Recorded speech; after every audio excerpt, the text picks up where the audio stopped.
Hey guys, what's up? It's London from LNTV, and in case you guys missed it last time, we are finally here reviewing every top-notch Babysitter film, including redemption reviews on this channel. A lot of reviews, actually, for these films that I feel like I'm really excited to do because I've got a new project, Melissa in Charge, coming out January uh 13th, 2024, once again through Skyworks and MSL. I'm very excited for that project. In case you guys missed it last time, I am very hyped to review these films, very excited for the occasion, and this film is one we're going to talk about right now that I will not be including the live-action 2005 film because I have big plans for that coming later on, and of course the live-action 2006 Scrap sequel, which I also will be doing and I have big plans for later on.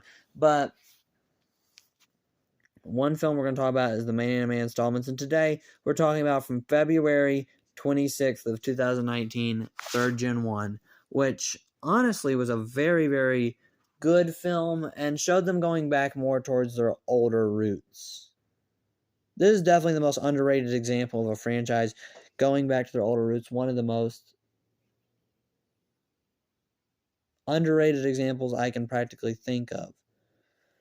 This project is filled full of underrated production and just underrated characters in general. Ben City is probably one of the most underrated yet magnificent top-notch babysitter villains we have ever seen in this franchise. He's so conniving yet clever. He's a good villain because of it, too. He uses his thought process to build traps out of office supplies, which is something very unique that I don't think any other franchise has really tried at this point or up till this point or ever.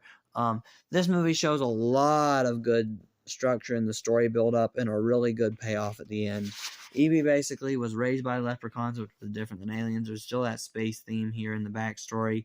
There's a lot of stuff with rainbow storms, and this movie shows them going in a little bit more of that happier, more cheerful, energetic direction that the first film had, and leaning back into that a little bit more so, which definitely, yet again, is a switch up, but I'm all here for it. This movie definitely shows them doing that, I think, really, really well. In fact, I would say this film maybe not as strong as the animated debut from 2018, but it comes pretty darn close because the production is just so sizzling with this summer feel. This movie is a summer film, but it's one of the most highest of summer films. I know there's a lot of things where people like summer films are awesome for just being like social media friendly. This is definitely not the case with this film. This was a summer film for a good reason, a good cause to be popular.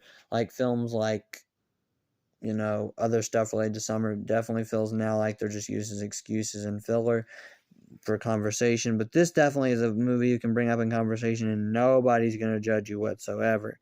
It's an underrated project from Top Notch Babysitter that really catches the heartstrings, if you will, and turns them into a beautiful rainbow like this. The movie is really, really energetic. There's a lot of great production, specifically on things like the narrative and the direction and just the whole movie in general, the whole summer fest, and it feels like they're leaning into their roots even more so than they were on the previous film we reviewed. And I really hadn't come back to this film as much as the previous two because I feel like they're classics and staples, but I still came back to this one quite a lot. I just wish I came back to it a little bit more because this movie is so, so good. It's one of the most underrated films in the entire Top Notch Babysitter list or lineup of films. And this movie is underrated, yes, but is it really good and nostalgic? Absolutely. This movie has some of the most highest of heights and also a very interesting direction to case it through and show it. This movie is very, very energetic. There's a lot of good stuff that happens here, and it's just a fun, all-around, just enjoyable film, just like the first film with its style, and it's just amazing direction of summer. And then when the movie ends, you got like that satisfaction that there's going to be another one, and that was definitely the case. Even quicker, too, and this movie's definitely really, really high height for me, and a really fun memory in my life. I'm definitely going to be scoring this like a 2.9 out of 3. I definitely think there will be some films coming up where we will get to the 3 mark, like a 10 out of 10. This is definitely like a 99 out of 100, though. This is a really, really good film, and I'm really proud of this one. I think that this is a highest of height, and yeah, when I'm going to be doing all these videos coming up soon for you guys, I'm very excited because these two movies are probably some of my favorite films to review or talk about just in general. See you guys next time for a review of 4th Gen 1, which we will be reviewing next week. Yeah, I'm very happy for the result of this review. It was a very fun review, and not fun review, fun movie. I'm very excited for the result of this movie. It's a very fun movie, very energetic movie. It's a lot more positive influences and a lot more of a diverse direction for especially to showcase it through. But it's a very, very good movie, and I highly recommend you check out this underrated banger of a top-notch babysitter film.